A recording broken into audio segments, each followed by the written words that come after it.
Imagine watching your neighbors collapse in the streets, black boils erupting across their bodies, blood pouring from their mouths. The year is 1348, and death stalks through Europe like a hungry wolf. 1 in 3 people will be dead within 5 years. This is the Black Death, the most devastating pandemic in human history.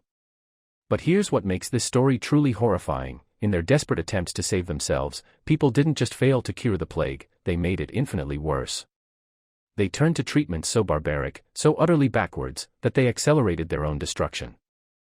Today, we're diving deep into the darkest chapter of medieval medicine, where good intentions paved the road to hell, and where humanity's fight against death became a masterclass in how not to handle a pandemic. To understand just how spectacularly medieval medicine failed, we need to picture Europe in 1347. This wasn't the Europe of Renaissance art and scientific discovery. This was a world where most people believed illness came from bad air, where bloodletting was considered a cure-all, and where the 4 humors of the body, blood, phlegm, yellow bile, and black bile, were thought to control everything from your mood to your lifespan. Medieval doctors, called physicians, were essentially philosophers with medical degrees. They spent more time reading ancient Greek texts than actually examining patients. Most had never dissected a human body, the church forbade it. Their understanding of anatomy came from dissecting pigs and hoping humans worked the same way. The average medieval doctor's toolkit looked like something from a horror movie: saws for amputating limbs, hot irons for cauterizing wounds, and an assortment of herbs that were about as effective as a chocolate teapot against the plague. They believed in astrology more than antiseptics, and thought that the position of Mars could tell them more about your illness than actually looking at your symptoms. But here's the thing: these weren't evil people. They were desperately trying to help with the tools and knowledge they had. The problem was that their tools were useless and their knowledge was dead wrong.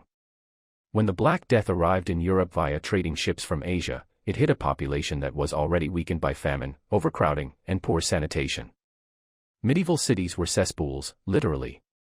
Human waste flowed through open gutters, people rarely bathed, and multiple families crowded into single rooms. It was the perfect breeding ground for disease. The plague itself was caused by the bacterium Yersinia pestis, carried by fleas that lived on rats. But nobody knew this. Medieval people had no concept of germs, bacteria, or contagion as we understand it today. To them, disease was either God's punishment for sin, a result of corrupted air, or an imbalance in the body's humors. This fundamental misunderstanding would lead to some of the most catastrophic medical decisions in human history. The foundation of medieval medicine was the theory of the 4 humors, inherited from ancient Greek physician Galen. According to this theory, your body contained 4 fluids: blood, phlegm, yellow bile, and black bile. When these were in balance, you were healthy. When they were out of balance, you got sick. The Black Death, with its signature black boils and internal bleeding, was obviously caused by too much black bile and corrupted blood. The solution? Get rid of the excess. This led to bloodletting on an industrial scale.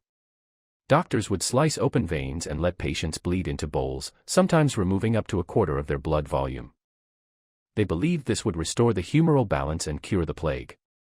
Here's what actually happened: bloodletting severely weakened patients who were already fighting for their lives. It reduced their white blood cell count, compromised their immune systems, and accelerated their deaths. Medieval doctors were literally bleeding plague victims to death in the name of medicine. But bloodletting was just the beginning. Physicians also prescribed massive doses of laxatives and emetics, medicines designed to make you vomit and defecate uncontrollably. The theory was that you needed to purge the corrupted humors from your body through every possible opening.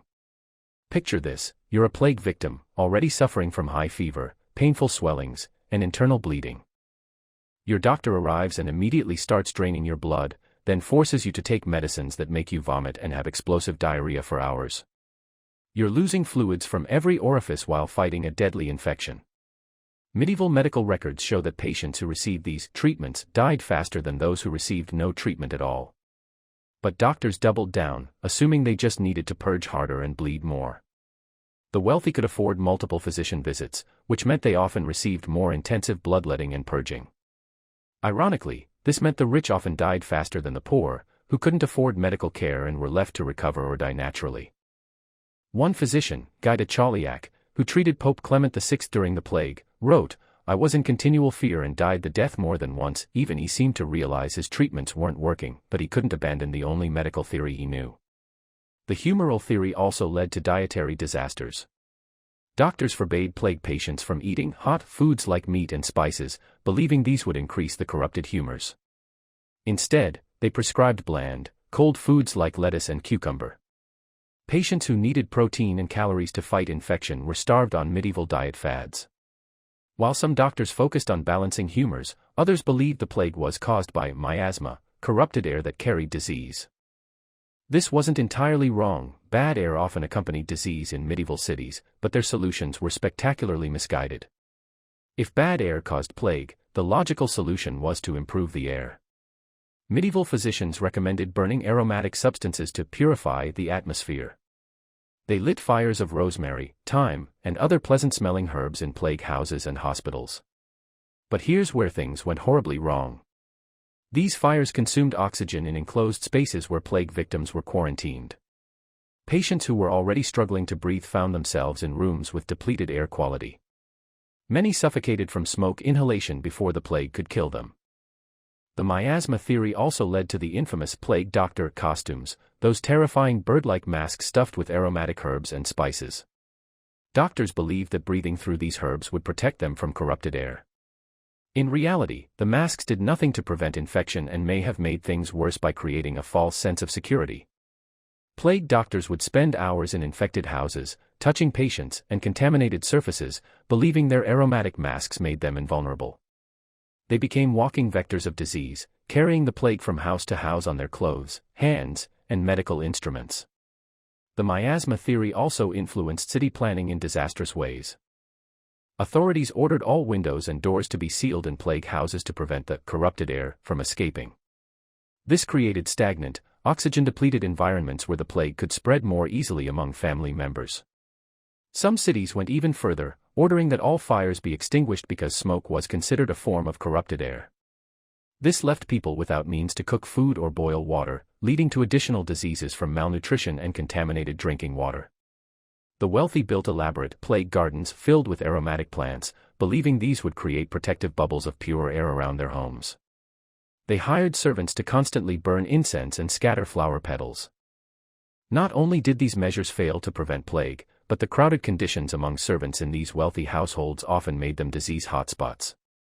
One of the most tragic examples comes from the papal court in Avignon, where Pope Clement VI surrounded himself with burning torches and aromatic fires. The smoke was so thick that visitors could barely see across the room. Several court officials died from smoke inhalation, and the fires may have actually helped preserve plague-carrying fleas in the warm, humid environment they created. Medieval medical texts from the period show doctors prescribing increasingly elaborate air purification rituals as the plague worsened. They recommended sleeping with bags of herbs, wearing aromatic amulets, and even inserting scented cloth into bodily orifices. None of these measures worked, but they gave people something to do while they waited to die. Medieval medicine wasn't just based on humors and miasma, it was deeply intertwined with astrology. Physicians believed that celestial bodies controlled human health, and that the Black Death was caused by a malignant alignment of planets. The University of Paris, Europe's leading medical authority, officially declared that the plague was caused by a conjunction of Saturn, Jupiter, and Mars in the sign of Aquarius on March 20, 1345. This scientific explanation was accepted by doctors across Europe and shaped their treatment approaches. If the stars caused the plague, then the stars could cure it, but only at the right astronomical moment. Doctors would refuse to treat patients until the planets were properly aligned. They carried elaborate astrolabe instruments and spent more time calculating celestial positions than examining symptoms. Picture a plague victim, burning with fever and covered in painful boils, begging for help while their doctor consults star charts and mutters about Mercury being in retrograde. Treatment was delayed for days or weeks while physicians waited for favorable planetary conditions. But it gets worse. Astrological medicine taught that different parts of the body were ruled by different zodiac signs. Aries ruled the head, Taurus the neck, Gemini the arms, and so on. Doctors would only treat body parts when their corresponding constellation was in the ascendant. This led to absurd situations where a patient with plague boils on their neck would have to wait weeks for Taurus to be in the right position. Meanwhile, the infection spread throughout their body and they died waiting for astronomical permission to receive treatment. Medieval medical schools taught elaborate courses on astrological diagnosis. Students learned to cast horoscopes before they learned basic anatomy. They memorized the supposed influences of planetary hours, lunar phases, and stellar conjunctions. A doctor's reputation depended more on his skill at astrology than his ability to heal patients. Some physicians took this to extremes, refusing to prescribe medicines unless they were prepared during specific astrological conditions. They would gather herbs only when the moon was waxing, mix potions during certain planetary hours, and administer treatments according to complex astronomical calculations. The wealthy would consult multiple astrologer physicians, hoping to find one who could identify a favorable planetary alignment for their treatment. This created a competitive market where doctors made increasingly elaborate astrological claims to attract patients. One famous case involved the Duke of Normandy, who consulted 12 different physician astrologers about his plague infection. Each gave him different astrological advice, and he died while trying to follow all their contradictory astronomical requirements simultaneously. The astrological approach also influenced public health policy. Cities would delay quarantine measures or funeral arrangements based on astrological advice.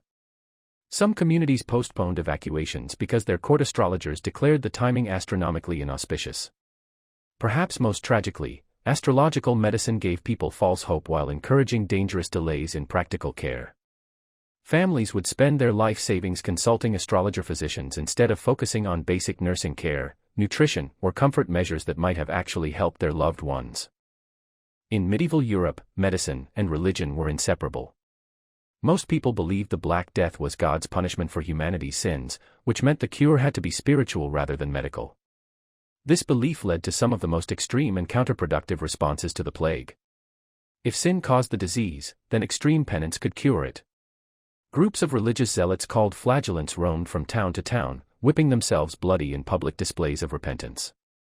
These weren't small groups of religious extremists, we're talking about processions of hundreds or thousands of people, traveling together, sleeping in close quarters, and gathering massive crowds wherever they went. They created perfect conditions for spreading the plague while believing they were curing it. The flagellant movement peaked in 1349, with an estimated 500,000 participants across Europe. They would arrive in a town, stripped to the waist, and whip themselves with leather thongs embedded with metal spikes while singing religious songs.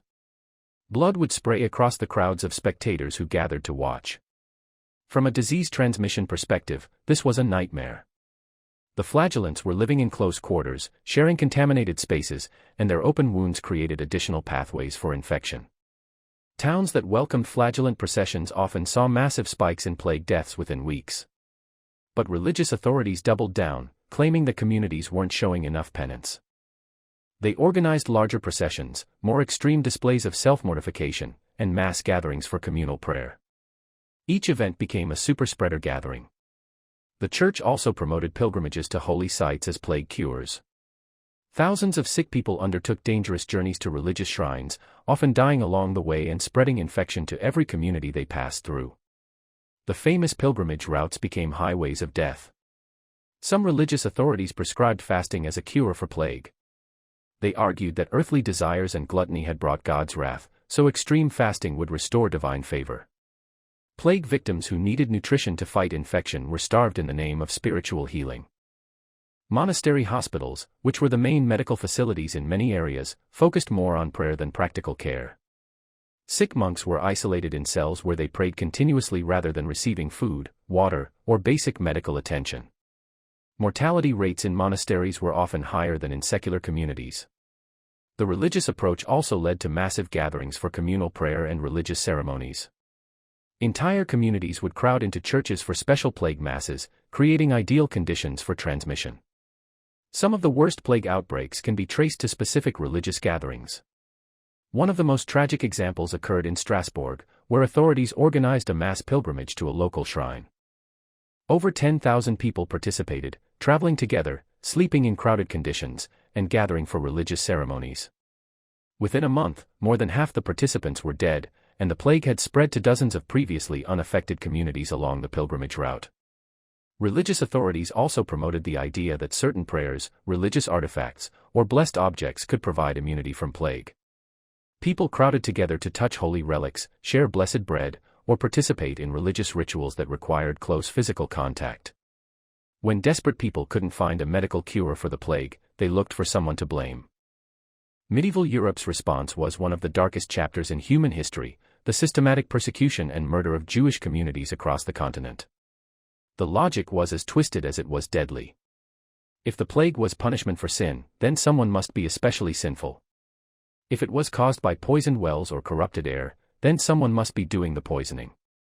Medieval Christians had been primed by centuries of anti-Semitic propaganda to view Jewish communities as convenient scapegoats. Starting in 1348, accusations spread that Jewish people were poisoning wells, corrupting the air, or practicing dark magic to spread the plague. These accusations were completely false. Jewish communities were dying from plague at the same rates as everyone else, but desperate, terrified people needed someone to blame. The persecution began in France and spread across Europe like its own deadly contagion. In Strasbourg, the entire Jewish community was rounded up and burned alive in a cemetery on February 14, 1349. Valentine's Day became a day of massacre. 2,000 people died in a single afternoon. This wasn't random mob violence, it was organized, systematic genocide. City authorities, religious leaders, and local nobles coordinated the persecution. They seized Jewish property, canceled debts owed to Jewish lenders, and used anti-Semitic propaganda to unite Christian communities around a common enemy. The persecution created a horrific cycle. Communities that murdered their Jewish neighbors didn't solve the plague problem, so they assumed they hadn't killed enough Jews. The violence escalated, spreading to communities that had previously lived in relative peace with their Jewish neighbors. In Mainz, the Jewish community barricaded themselves in their synagogue rather than face torture and forced conversion. When Christian mobs broke down the doors, they found that the Jewish families had chosen to die together rather than face persecution. Similar mass suicides occurred in dozens of cities across the Holy Roman Empire. The economic impact was devastating. Jewish communities had been integral to medieval commerce, banking, and trade. Their destruction disrupted supply chains, eliminated credit networks, and destroyed centuries of accumulated knowledge and expertise. Cities that expelled or murdered their Jewish populations often faced economic collapse even after the plague ended. Some authorities tried to protect Jewish communities, recognizing both the moral wrongness and practical futility of the persecution.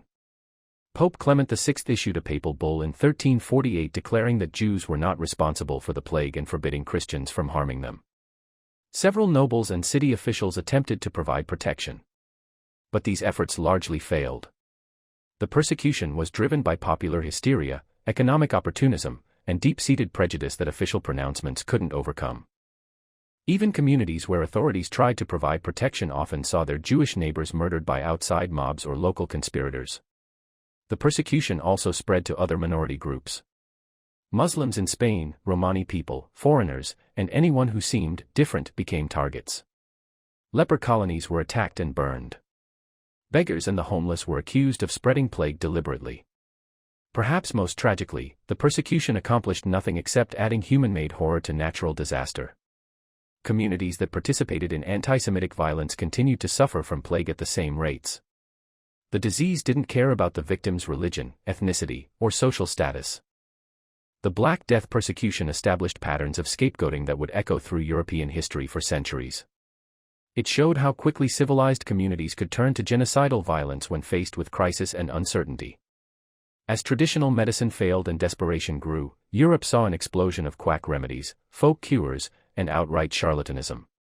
Traveling doctors sold miracle cures from the backs of wagons, promising salvation for a few coins.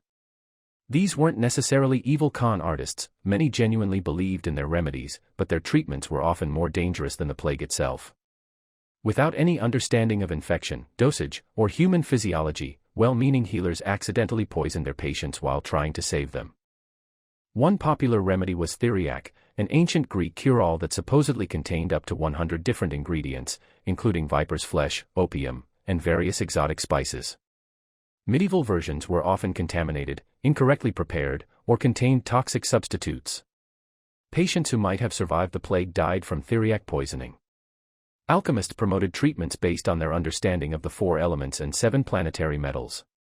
They prescribed potions containing mercury, lead, arsenic, and other heavy metals, believing these would restore elemental balance in the body. Mercury poisoning causes symptoms similar to plague, fever, delirium, and organ failure, so patients were essentially being given one deadly disease to cure another. Some healers promoted urine therapy, claiming that drinking your own urine would purify the body and restore health. Others prescribed fecal remedies, literally eating human or animal excrement, based on the theory that like cures like. These treatments introduced additional infections and parasites to patients who were already fighting for their lives. The wealthy could afford exotic remedies imported from distant lands.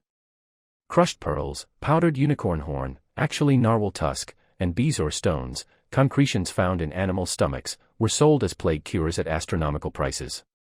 None worked, but they gave desperate families something to spend their fortunes on while watching their loved ones die. Folk healers promoted plant-based remedies that ranged from useless to deadly. Some herbs, like willow bark, actually had mild beneficial properties, but they were usually prescribed in dangerous doses or toxic combinations. Other popular plague herbs, like foxglove, wolfsbane, and hemlock, were outright poisons that killed patients faster than the plague. The lack of standardization meant that even potentially helpful remedies were often prepared incorrectly. Medieval pharmacists had no understanding of active compounds, proper dosages, or drug interactions. A remedy that might be mildly helpful in small doses became lethal when prepared by someone who assumed more was better. Some of the most popular plague cures were based on the doctrine of signatures, the belief that God had marked healing plants with signs indicating their uses. Plants that looked like body parts were thought to cure ailments in those parts. This led to elaborate but useless remedies based on superficial resemblances rather than any actual medical properties. Animals' parts were also popular in plague remedies. Crushed beetles, ground-up mummies, and various animal organs were mixed into potions and poultices. These often introduced additional pathogens and parasites.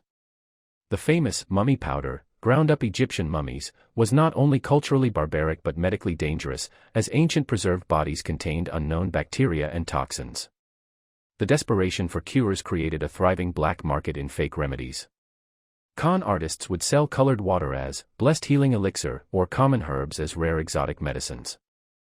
Families would spend their life savings on worthless treatments while their loved ones died untreated. Perhaps most tragically, the focus on exotic, expensive cures often prevented people from pursuing basic comfort measures that might have actually helped. Instead of focusing on hydration, nutrition, and pain relief, families exhausted themselves and their resources chasing miracle cures that didn't exist. Medieval authorities weren't completely clueless about disease transmission. They recognized that plague spread from person to person and implemented some of history's first quarantine measures. Unfortunately, their quarantines were often implemented in ways that made the plague worse, not better.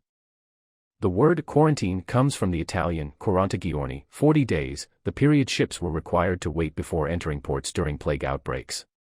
This wasn't entirely unreasonable, but medieval quarantines were often poorly planned and brutally enforced. When plague hit a household, authorities would nail boards over the doors and windows, trapping infected and healthy family members together. Guards were posted to prevent anyone from leaving. Food and water were passed through small openings, when they were provided at all.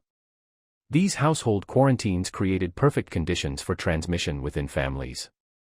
Healthy children were locked in rooms with plague-infected parents. The disease would spread to every family member in the cramped, unventilated spaces. What might have been a single case became a household massacre. Citywide quarantines were even more catastrophic. When plague hit Venice in 1348, authorities sealed the entire city. No one could enter or leave. The wealthy fled before the quarantine was announced, leaving the poor trapped in an infected city with dwindling food supplies and no medical care. The quarantine measures also prevented the delivery of essential supplies. Cities under quarantine often faced starvation, dehydration, and social collapse alongside the plague. Desperate people would break quarantine to search for food, spreading the disease to previously unaffected areas. Some quarantine facilities were essentially death camps. The famous Lazaretto Nuovo in Venice, one of Europe's first plague hospitals, was designed to isolate plague victims from healthy populations. But it became a place where people were sent to die rather than recover.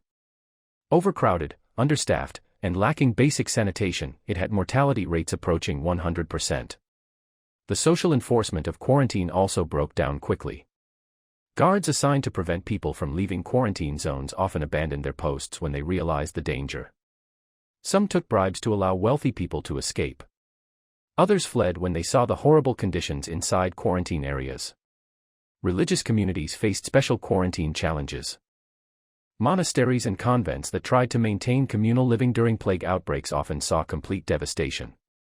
The Abbey of Saint Denis near Paris lost all but 7 of its 150 monks to plague in 1348, partly because they continued to live, eat, and pray together even as the disease spread through their community.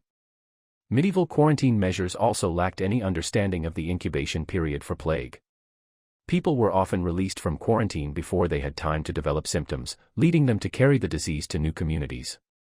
Others were kept in quarantine long after they had recovered or died, wasting resources and preventing potentially helpful people from contributing to recovery efforts.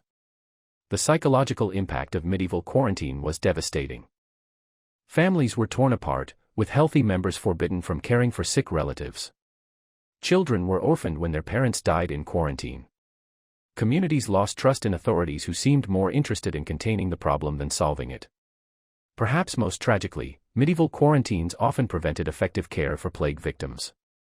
Instead of allowing experienced healers or family members to provide comfort and basic nursing care, quarantine measures isolated sick people in conditions that accelerated their deaths. Some communities took quarantine to extremes, essentially abandoning entire neighborhoods or towns that showed signs of plague. These areas became lawless wastelands where the sick and dying were left without food, water, or any form of human care. The Black Death killed an estimated 75 to 200 million people across Europe, Asia, and Africa between 1347 and 1353. But as we've seen today, it wasn't just the plague that killed, it was humanity's response to the plague. Medieval medicine, with its bloodletting and purging, weakened patients who might have survived with supportive care. Religious extremism created superspreader events while preventing practical responses. Scapegoating destroyed entire communities and accomplished nothing. Quack remedies poisoned people while giving false hope. And poorly planned quarantines often made transmission worse rather than better. This isn't just a historical curiosity, it's a masterclass in how fear, ignorance, and desperation can turn a natural disaster into a human-made catastrophe. Every society faces moments of crisis where they must choose between evidence-based responses and emotionally satisfying but counterproductive actions. The medieval response to plague shows us what happens when authority figures prioritize appearing to do something over actually helping. When people turn to scapegoating instead of problem-solving. When desperation overrides critical thinking. But there's also a more hopeful lesson here. Some medieval communities did better than others. Places that focused on basic sanitation, provided food and water to the sick, and avoided both religious extremism and scapegoating had lower mortality rates. Human compassion and practical care, even without understanding the science, often worked better than elaborate medical theories. The Black Death eventually ended, not because medieval medicine found a cure, but because the plague ran its course through the population. Those who survived developed immunity, the most virulent strains of the disease burned themselves out, and improved living conditions made transmission more difficult. Europe eventually recovered and entered the Renaissance, partly because the massive population loss led to economic and social changes that benefited survivors. But it took generations to rebuild what was lost, and the scars of the plague years, particularly the patterns of scapegoating and persecution, echoed through European history for centuries. Today, we have antibiotics that can cure plague in days. We understand disease transmission, we have effective quarantine protocols, and we know better than to bleed patients or blame minorities for natural disasters. Or do we? The next time you see people responding to a crisis with fear instead of facts, scapegoating instead of problem-solving, or magical thinking instead of evidence-based solutions, remember the medieval response to the Black Death. Remember how good intentions and desperate hope can make terrible situations even worse. Remember that in our darkest moments, the choice between wisdom and folly, between compassion and cruelty, between helping and harming, is often closer than we think. The Black Death taught humanity some of its most expensive lessons about medicine, society, and human nature. Let's make sure we don't have to learn them again.